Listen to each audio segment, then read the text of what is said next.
Pipay, gawin na natin ang group assignment natin. Hey, sumagot ka naman. Anong oras, no? Bro, mo na mag-reply ka na. 1, 2, 3, go! Kaya pala hindi kayo ingay niyo!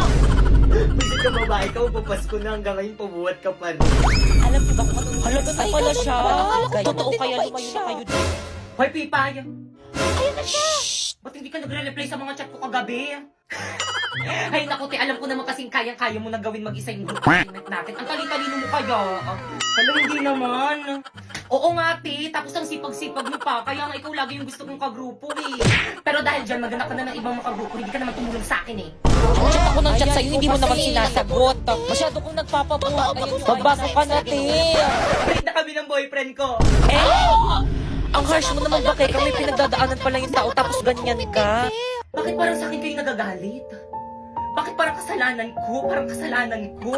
Iniwan na ako ng boyfriend ko, pati ba naman ikaw na nag-iisa kong kaibigan, parang iiwan na rin ako. Eh di mag-open ka para magkaroon ka ng maraming kaibigan.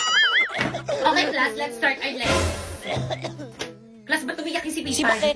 Kasi bukas isagot. Class, lagi nyo nalang binubulian si Pipay, kaya mas lalong pumapangit. Class, magpapasko na. Dapat nagmamahalan kayo.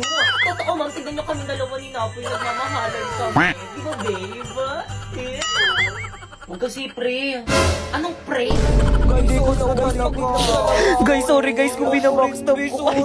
At dahil dyan, nagbubuntukan tayo ngayon para sa exchange gift natin sa Christmas party. Hala, sino kaya? Excited na ako rin. Class, bilisan nyo naman bumunot.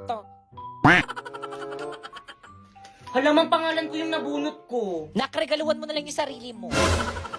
Okay, class, maalala. Huwag na huwag yung ipagsasabi kung sino yung mga nabunot nyo para surprise. Nagkakaintindihan? Yes, mama. Masusunod na. Okay, dismiss. Guys, tingin mo yung kasi nabunot. Be, ikaw yung nabunot ko.